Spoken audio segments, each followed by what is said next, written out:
Here's Brody Brazil. I think I'm stating the obvious here at the very beginning of this video that I love sports. In my personal life, as part of my professional career, sports are a huge part of who I am, what I've become, and hopefully what I'll get to do for many more years and decades. But that being established, you can love something, but you can also dislike certain things about it. Sports aren't perfect. They've never been. But right here, right now, entering the calendar year of 2025, I wanted to identify what I think are the 5 worst trends in sports. These are not things that hopefully last forever, but these are things right now that are kind of bothering me. And because I love sports so much, I want to see these 5 things change. Again, I don't hate sports. I love sports. But here's 5 things I'd love to change to make it even better. Number 1, in no particular order, this trend, which you're very well aware of here on this YouTube channel, pro sports teams threatening relocation as part of negotiation, right? If we don't get what we want here in the city that we've been playing in for 10, 20, 40, 50, 60 years, if we don't get what we want here, we'll take our act somewhere else. Now, this is a more recent thing in a sense that even 25 years ago, Major League Baseball was considering contraction for the Minnesota Twins and the Montreal Expos, to the point that, well, if those two teams didn't get what they wanted in their municipalities, they would just go away. And that was the threat. But baseball realized that's not a great threat because that hurts your own business. Instead, threatened for relocation. This is not a great optic for a league, as a business, for customers. You don't want to ruin your fan bases by constantly moving teams around and threatening one city with another city's opportunity. It's a contagious tactic, right? One team does it and is successful by any means. Don't you think the next team down the road is also going to do it? We've kind of seen a little bit of an epidemic of teams threatening relocation for negotiation. And it is really traumatic, by the way. Now that I've seen this process firsthand, I haven't even seen the entire process. I've seen the initial phase. I've seen the actual phase. I haven't even really seen the aftermath of this phase, which I do think, in Oakland with the A's departure, I do think is going to be equally or even more traumatic once they realize the absence of the team. They're gone now, but once the absence kicks in, it's going to be even more traumatic to the fan base. And yes, suitors will always exist. You can always find another city out there to play against your current city, right? You can always use threats. There's always somebody else out there who you can just have a conversation with. You can start a rumor about. All that stuff is so easy to do. It doesn't cost a dime, but suitors are always going to exist. So if there's one trend I wish would go away of 5, that was definitely one of them. Here's another one of them. Design and approval of stadiums with only 30-year expected lifespans. And I think about it this way. The home I live in, I think it's 60 years old and is showing no signs of slowing down, it's not going to fall apart, knock on wood, anytime soon. But the point being is that nobody's home is supposed to last for only 30 years, right? That's a 50, 60, 70, 90, 100-plus-year-old proposition when you build a house and move into a house and rent or buy a house. But why should a sports stadium be a lot different? And I realize you're trying to make amenities and you want to remodel things or you want to upgrade it or spruce it up. Yeah, people do that to their house all the time. But they don't say, well, I think I'm going to tear my entire house down and go build next to my neighbor's house down the road a brand new home. Nobody really does that. But in sports stadium, in that ecosystem, this is kind of how owners and leagues and teams operate. Was it poor planning to begin with? The design and construction of stadiums that fall apart? After 30 years, we've seen this with the Milwaukee Brewers, American Family Field. It needs $500 million of upgrades. It was open 20-something years ago. Same thing with the Arizona Diamondbacks, Chase Field down in the desert, less than 30 years old. The HVAC system already needs repair and replacement. Now, I get it. That's a 30-year system. But the roof wasn't opening and shutting properly, so now they had to put some temporary fix in to make sure that the cables didn't break and fall on anybody. It just makes me wonder, were these stadiums not designed for the long term? I don't know that when Fenway Park or when Wrigley Field were constructed, did they think that those ballparks would last this long? Do we just not make them like we used to? Or are we intentionally trying to cut corners and make these stadiums not last as long? I also think location is important, and that's why it's critical to get these teams in the right spots. But then again, Location used to be important that the teams were out in the suburbs, and there was a huge parking lot around the stadium, and it could be a multi-purpose stadium so that the baseball and football team could share it, and the city and the county could get their value out of it. Now, every team wants to be downtown. They want to have a ballpark village. They want to have an arena district. They want to have an entertainment zone, all that stuff. Location is important. Let's just find a good location for every team and stay there, and don't complain about it. Fix up what you have instead of always trying to hop and skip and jump around to somewhere else. Could we do more modular solutions? There's a lot of stadiums that are built as kind of all one thing, all one deal. Now, we have seen repairs and upgrades made to certain sections of certain stadiums, but it does seem like more in a soccer sense, and maybe this is just the welcome to Wrexham part of me, because I do watch that program. One of the seating areas on the end of the pitch, it was old, it was falling apart, but it's not the entire stadium. They're literally renovating that part of the stadium, they were, during one of their seasons.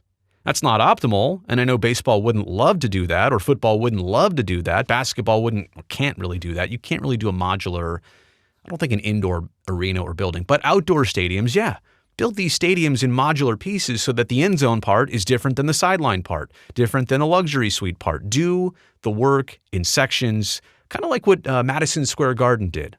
Totally overhauling the building within a matter of years. That's an indoor arena, but they did piece by piece. They kind of did a modular project at one time. It seems like these days, stadiums and teams and owners, they want to do the whole thing at once and fix it up in an off season, and it just doesn't work like that. So maybe we need to design things more in a modular fashion so that they can be fixed piece by piece. Let's switch to the human side of sports. Something else, a trend that I'm not really fond of. Head injuries. I do think the situations have gotten better in football, and I do think they're trying in football and certainly in hockey with rule changes and a little bit more attention to head injuries. Head injuries are not going away, but I also don't think that I've seen them getting any better. And I mean, this football season has been brutal. Like when Tua kind of didn't even get hit. When he put his head down into Hamlin early on in the season, we've seen a couple other quarterbacks get hit in the head and do that fencing thing. And I'm not even going to try and imitate it because I'm not trying to poke fun at it, but look it up on the internet what fencing is and that fencing effect of a body that goes to the ground and is stiff and arms are rigid while the body is basically completely concussed and the player has lost consciousness. It's been brutal. It's a brutal thing to see. And I think the biggest part is that we still have not turned a corner on the narrative of head injuries, because there are still some old school people out there who say, oh, it's just getting your bell rung. It's no big deal. Get right back up. You'll be fine. Repeated head trauma, and it doesn't necessarily show up here and now. And for players to come back several weeks or several days after they've suffered severe head trauma, because they're fine now. Yeah, but how are you going to be in 20 years because of this? Because you compounded your head injury with more head injuries sooner than you ever should have. So do we need to change the rules or change the equipment? I know the NFL has allowed guardian caps in games for the first time this year. Done some videos on that. I mean, that's a bold step by the NFL, but I don't even know that guardian caps, other than an offensive or defensive lineman, I don't know the true effect it has on preventing head injuries unless they're all wearing guardian caps. I don't have the problem with this one. I don't have the answer. But I at least want the conversation to continue. I want smart people to continue trying to focus on this and make head injuries a minimal thing more than an obvious thing. Here's another one. It's too difficult or costly to even find a team's television broadcast. And what I mean by that is that leagues now have more partners than ever.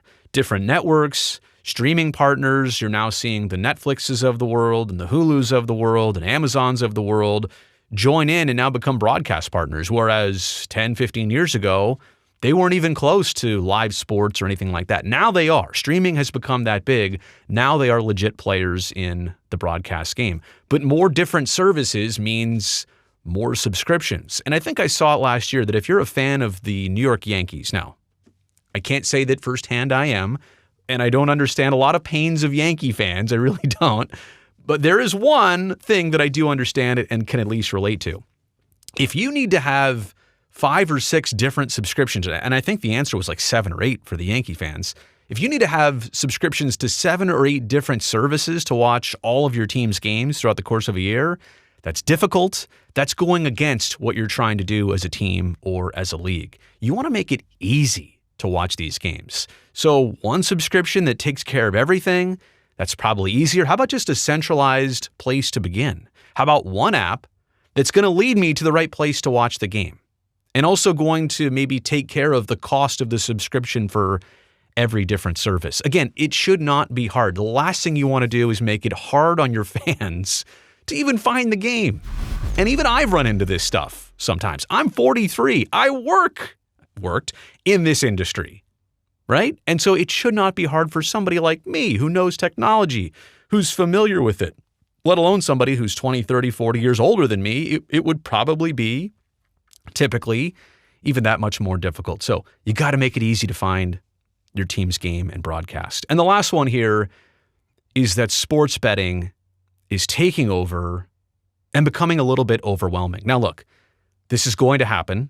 Nobody's stopping this. It's also already been happening. People pretend like sports gambling and betting is a new thing. No, it's just being done the legal way in 36 states and counting. It's always been occurring. Now it's just legally done, and people are getting some credit and tax revenue and money from it and all that stuff. It's not going to stop. It's not necessarily going to drastically change. I'm just here to say that leagues are obviously after this because they want the additional revenue streams. Nobody's going to change that. Again, that's a main point here. And I'm not against people betting on sports if they want to. Look, I joined fantasy football this past year for the first time in like 15 years, and that's not necessarily betting. I'm talking about more the sense of betting on games or players or parlays and certain things, prop bets, all that stuff. But it's really difficult, I think, for the league as they jump into this pool to know where to draw lines. What's too much of a push on the audience? If somebody's not into betting, should they be presented with the opportunity to do that game after game, series after series, inning after inning, quarter after quarter, period after period? Where do the leagues draw the line in terms of either presenting it or pushing it too hard? And I think at certain times recently, they've crossed that line in pushing it too hard. Now, here in California, it's not legal yet. We don't see it as much yet. But I know around the country and I know around North America, Canada, it's huge. A lot of people complain that it's too much in their face. And I totally understand that. Here's the last thing I'll leave it with in terms of sports betting. We can talk about the inconvenience part of it, and that is important. But how about the sense of it being not healthy, potentially dangerous to a very small percentage of the population who have a gambling problem, who have a financial problem, who have mental issues that culminate with gambling problems, right? It all kind of snowballs into one thing. What if only 1%, though? Let's just say it's 1% of the population have a sports betting problem or a betting problem in general.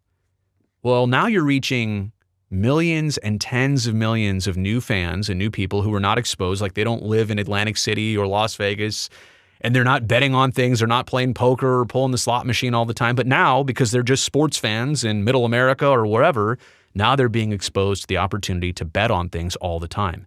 And they didn't know that they had a problem until now. Let's just say it's 1% of sports fans. Extrapolate that over 1 million people, over 5 million people, 10 million people, tens of millions of people. That 1% is a lot of people all of a sudden who didn't ever have a problem. Now they have a problem because of sports betting and gambling, and they can't help themselves. They need help. So I see this as much as we can talk about the inconvenience of the average person who's like, I don't really want to see that. I didn't tune in for that. How about the fact that you could be impacting people's lives in a very negative way? So again, love sports, going to keep watching sports, love to do these videos. Sports for me are a mainstay. That's not changing. But I think sometimes to love something is to want it to get better and to try and get away from things. And that's why I wanted to point out these 5 trends going into 2025.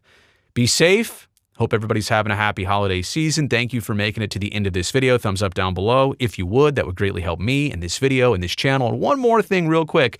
Make sure that you also go down there and hit that subscribe button right now.